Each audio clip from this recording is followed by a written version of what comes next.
Bonjour chers amis du signe du Verseau. J'ai beaucoup de plaisir à vous retrouver pour marquer ce mois de janvier 2022 que nous commençons ensemble. J'espère que vous allez tous très bien. Si c'est le cas et que l'année a commencé, écoutez, je vous souhaite le meilleur pour cette année 2022.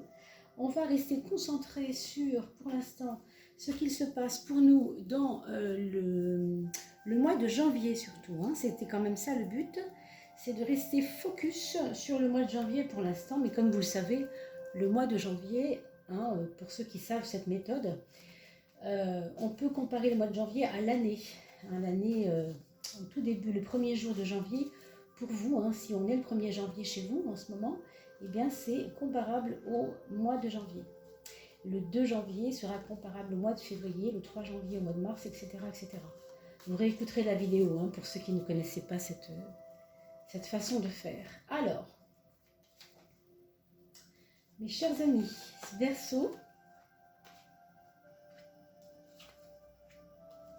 voilà les 6 premières maisons pour ce mois de janvier 2022.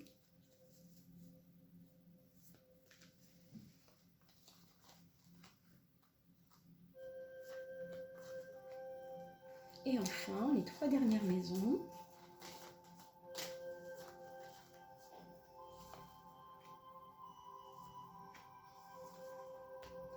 Et la dernière, qui sera donc pas une maison, mais la carte signifiante du mois, si vous voulez, la carte maître, si vous voulez, du mois. La synthèse, on va dire, plus clairement.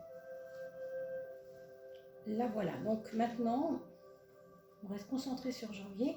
Et bien sûr, je voulais vous remercier tout d'abord pour vos partages vraiment nombreux et pour vos commentaires sur la chaîne, vos abonnements, car grâce à vos abonnements, je vous rappelle que vous nous faites monter le nombre d'abonnés et que donc, au bout de 3000 abonnés, nous referons un tirage, 4 tirages gratuits à gagner. Voilà. Cette maison 1, mes amis, ça se présente plutôt pas mal pour votre maison 1, donc votre libre arbitre, vos possibilités personnelles pour ce mois de janvier, elles sont assez énormes. C'est la carte de la chance, vous savez, c'est le numéro 7, le fameux numéro 7 qu'on scrute avec beaucoup d'intérêt parce que c'est le numéro qui parle, ce 7, de chance. Donc on va dire que janvier sera plutôt bien chanceux, vraiment bien placé pour vous au niveau de vos actions, de votre libre arbitre. J'ai envie de dire aussi de votre santé, mais je vais quand même vérifier cela. Il vaut mieux être sûr. Là, vous voyez, là, il y a un bémol. On me parle quand même de fragilité. Alors, je voyais ce 7. 16 fait 7 aussi, si vous regardez bien, si c'est un 7. Ici, on nous parle qu'on s'est un peu oublié. On nous dit un peu qu'on s'est oublié. Donc, peut-être que cette force que vous avez, cette confiance qui revient, va vous faire oublier l'essentiel, c'est-à-dire votre santé. Donc, ne vous oubliez pas en chemin. Ne vous oubliez pas en chemin parce que c'est pas parce que quelque chose va bien qu'il ne faut pas regarder ce qui ne va pas. Vous voyez, la leçon, ce serait ça ici.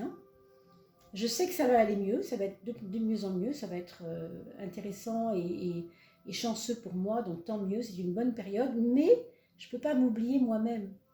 Parce que sinon, je ne vais pas être assez équilibrée au point de mettre stratégiquement les bons pions au bon endroit, au bon moment. Vous voyez ? C'est un petit peu ça qui me tracasse pour vous. Mais bon, soyez vraiment sages là-dessus et soyez confiants, d'accord, mais pas aveuglément confiants. Regardez aussi ce qui peut ne pas aller et rectifier les choses, c'est important.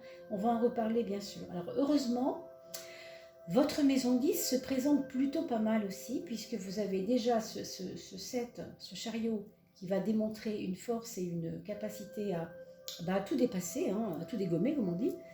Et le soleil va intensifier cette valeur de volonté, si vous voulez. Donc vraiment, vraiment, tant mieux, c'est vraiment parfait. C'est un mois de janvier qui se présente, je pense, sous les meilleurs auspices. Si, comme on l'a dit, vous ne vous oubliez pas, si, comme on l'a dit, vous ne vous sabrez pas, si vous ne vous sabotez pas, parce qu'il y a un truc comme ça ici, il y a un côté auto-sabotage qui est vraiment à surveiller, je pense, mes amis Verseaux. que vous soyez Verseau ou ascendant Verseau, bien entendu. Alors là, il y a l'importance du papa pour certains d'entre vous, que vous soyez femme ou homme d'ailleurs. Il peut y avoir l'importance du papa dans votre vie, comme si la figure du père revient dans le bon, du bon côté, si vous voulez. Hein, comme si, que ce soit le papa, le vrai papa, ou un autre papa d'ailleurs. Hein, ça peut être un papa de substitution, ça peut être un homme plus âgé que vous. Mais en tout cas, la valeur comme ça, patriarcale, de l'homme plus âgé, elle reprend du sens ici et elle vous redonne aussi confiance dans quelque chose. Alors, les épreuves que vous aurez à traverser dans ce mois de janvier, s'il y en a, ce seraient des épreuves qui sont en relation avec un travail à commencer qui ne finit pas. Hein, donc, ne soyez pas pressés d'avancer et d'aller vite. Ce n'est pas la façon la plus payante de réussir un projet ou quelque chose. Avec le bachelor, on vous invite à ne pas survoler les choses, ne pas commencer un travail et puis le bâcler pour se dire bon allez hop, on passe à autre chose. Ça c'est un peu le côté tentant du mois de janvier pour vous, mais vous le savez, donc gare à ça. Hein.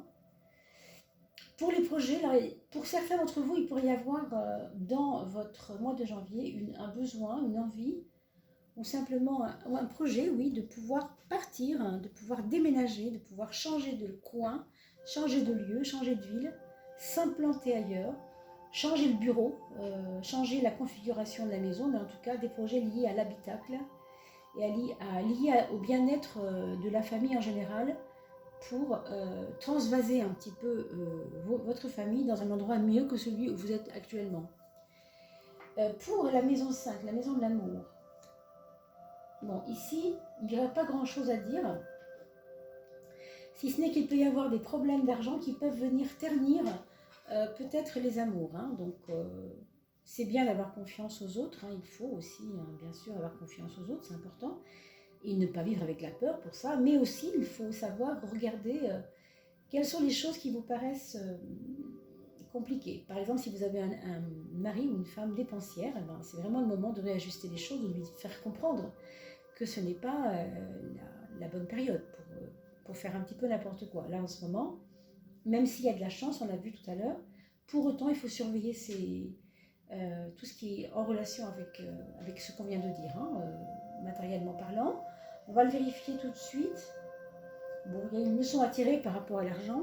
Il y a un côté sûr de vous par rapport à l'argent et en même temps un côté, alors on va peut-être voir ici, oui c'est ça, sûr de vous à la fois et en même temps un peu trop peut-être, un peu trop sûr de soi. Hein, donc je ne sais pas trop pourquoi je perçois cela parce que c'est pas très clair, j'avoue pour moi-même, mais il y a une capacité à prendre les leçons qu'il faut prendre par rapport aux choses de l'argent. Et en même temps, c'est vrai que vous avez quand même beaucoup de chance en même temps. Donc vous êtes quand même protégé dans le fond et dans la forme. J'ai peur qu'il y ait des mauvais vases communicants, des mauvaises manipes, peut-être par rapport à l'argent, des mauvais placements peut-être, tout simplement.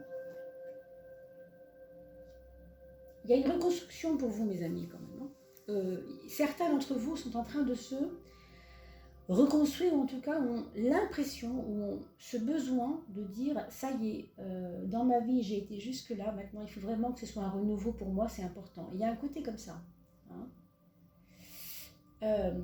Point de vue des relations avec les personnes autour de vous, il y aura des choix à faire, il y aura peut-être des... Alors deuil c'est un bien grand mot, mais en tout cas orienter votre amitié vers certaines personnes et vous méfier de certaines autres personnes. Alors, au foyer, ici, il peut y avoir une épreuve liée à une maladie, pas pour tout le monde, bien entendu, problème de santé, problème de fatigue aussi. Et ça rejoint un petit peu ce qu'on avait dit tout à l'heure. Ça n'est pas, peut-être pas le hasard non plus, à surveiller en tout cas. Alors, ça peut être quelqu'un qui a des problèmes de dos, ça, liés à votre dos, ou en tout cas à quelqu'un qui a des problèmes de dos. Une chute peut-être à surveiller en tout cas. Évidemment, ça ne peut pas parler à tout le monde. Ce n'est pas un tirage ici, vous le savez, personnel, mais général. Donc, regardez aussi votre tirage ascendant. Le signe ascendant, si vous êtes Lion, ascendant Verseau, ou si vous êtes Verseau ascendant Lion, regardez les deux signes, hein, bien sûr. Alors, dans l'axe de la réflexion, pour votre esprit, hein, dans votre axe de réflexion, on trouve quand même deux valeurs assez contrastées, mais en même temps assez sombres, dans le sens où vous ne faites pas beaucoup de place, je trouve, à la rigolade hein, dans votre mental en ce moment. Vous avez peut-être envie d'être sérieux, sérieuse. Peut-être que la vie vous invite à ça. La vie vous invite à aller un peu plus en profondeur, à moins vous perdre et à aller aussi, je pense, dans ce qui vous tient à cœur, mais vraiment ce qui vous importe vous et non pas forcément les autres. C'est pour ça que je pense qu'il ne faudra pas écouter tout le monde non plus. Hein. On a cette 13e carte de l'étoile ici pour parler de la synthèse du jeu. C'est quand même une carte où on se laisse guider. Donc vous aurez certainement, mes amis Verseau, des moments d'intuition. Je vous recommande de les suivre. Vous pouvez voir peut-être que cette carte du Verseau, elle est assez proche hein, de la carte de l'étoile. Si vous regardez, alors autant on ne voit pas tellement d'étoiles dans le ciel ici, autant on voit bien cette jatte, l'importance de la jatte. Ici, il n'y en a qu'une, ici, il y en a deux, mais peu importe. Hein, c'est vraiment la relation entre les deux, si vous voulez, qui est importante d'observer. C'est vraiment relié à votre intuition, mais je pense aussi à votre autonomie quelque part. Il y aura des personnes qui voudront arrêter de dépendre du bon vouloir des autres. Hein, vraiment reprendre aussi les rênes de sa propre vie. Alors, on va regarder maintenant les enfants, pour ce qui concerne les enfants, et pour les personnes qui n'ont pas d'enfants et qui quittent cette vidéo. Je vous remercie beaucoup pour ce petit moment passé avec vous, en vous souhaitant une très très belle année 2022. Et pour les autres, on continue bien sûr à regarder ensemble pour les enfants. Le premier enfant, c'est une personne qui n'est pas en situation d'action. Pour l'instant, c'est quelqu'un qui pense, qui réfléchit, qui mûrit peut-être quelque chose, qui n'est pas prêt à quelque chose qui doit changer. Il n'est pas prêt au changement du moins. Et donc, c'est un peu compliqué pour lui parce qu'il n'ose pas se positionner. Il est un peu, on va dire, entre deux chaises. Hein. Bon. Donc, on a quelqu'un d'hésitant, peut-être aussi un peu. Hein. Pour le deuxième, alors, pour le deuxième, c'est pas mieux. Il suit un peu le grand frère ou la grande sœur. Mais à la différence que lui, il est prêt peut-être à faire un choix. Hein, à faire un choix dans ce qui le travaille. Le premier, autant le premier ne peut pas faire le choix, pour l'instant du moins, autant le deuxième, il va passer à ça. Il va passer à l'action au sens où il va prendre un parti ou un autre parti, mais en tout cas, bon. Donc ça peut être vécu au niveau professionnel, au niveau affectif, évidemment. Vous voyez, c'est vraiment plusieurs domaines à la fois, mais on sait que ça concerne votre deuxième enfant. Surveillez les reins, pour que cette personne puisse boire un peu plus si c'est possible. Il faut fluidifier les reins, hein, tout le système urinaire. Peut-être le pancréas aussi, je ne sais pas, il faut nettoyer en tout cas des organes situés à ce niveau-là, un peu autour de ce qui est digestif, mais vous voyez vers le bas plutôt. Le pancréas peut-être pas, mais en tout cas tout ce qui est urinaire déjà. Hein. Pour le troisième enfant, on a quelqu'un qui est très très passionné, ou qui va se passionner en janvier pour quelque chose de nouveau dans sa vie. Peut-être ce sera l'amour, si c'est un adolescent. Peut-être ce sera comme une espèce d'enflammement, vous voyez, un enflammement par rapport à une passion. C'est quelque chose qui prend feu un peu, qu'on a du mal à gérer. Alors peut-être que ce n'est pas celui de votre famille qui vous posera le moins de problèmes, parce qu'il a l'air d'être assez remonté. Mais attendez-vous quand même à ce qu'il y ait des points, des coups de poing sur la table, quoi, hein, en disant voilà, c'est comme ça, moi maintenant, voilà. Voilà ce que je dis, voilà, je l'affirme, mais c'est comme ça. Assez affirmé finalement. Hein. On a un quatrième enfant, alors qui va vous sembler casanier, qui va fonctionner en mode cocooning, et peut-être qu'il sera dans un moment où il aura envie de se construire, il aura besoin de silence et de retrait pour pouvoir se construire un peu. Il y a peut-être parmi les personnes ici qui sont là, le quatrième enfant pourra peut-être avoir envie de déménager également, de quitter le foyer, ou de ramener quelqu'un dans le foyer, hein, ça peut être aussi dans l'autre sens. Il peut y avoir aussi des projets autour d'un garage, d'une construction de maison, d'un appendice pour agrandir la maison, vous voyez, pour ce quatrième enfant aussi. Il peut y avoir ce genre de choses, c'est peut-être vous qui l'aidez à faire ça, c'est peut-être lui qui vient vous aider à faire ça. Voilà, ça peut être tous ces cas de figure. Hein. C'est peut-être lui qui aura un problème avec le dos, donc à surveiller en tout cas l'ossature. Peut-être qu'il y aura un mauvais mouvement, hein, quelque chose qui va être compliqué à gérer et qui va peut-être se faire mal au niveau des os, donc à surveiller également. D'accord ? Voilà mes chers amis, j'espère que tout cela vous aura un peu éclairé pour ce mois de janvier. On va se retrouver bien sûr pour février, mais avant cela, on aura bien entendu le tirage de l'année 2022. Hein. Et souvenez-vous d'écrire toute votre journée du 1 au 12 sur un petit calepin. La journée numéro 1 de janvier, 1er janvier, correspondra à votre mois de janvier. La journée numéro 2 de janvier correspondra au mois de février. La journée numéro 3, les événements, l'ambiance de la troisième journée, 3 janvier, correspondra à votre mois de mars, etc. Et faites-le jusqu'au 12, parce que vous allez, en vous relisant à partir de 6 mois après, voir un petit peu comment ça résonnait, en tout cas. Hein. Voilà ce que je peux vous dire. Merci pour tout, en tout cas. Passez d'agréables fêtes, pour si ce n'est pas encore le cas pour certains. Et passez un agréable mois de janvier. À très très vite. Portez-vous bien. À bientôt.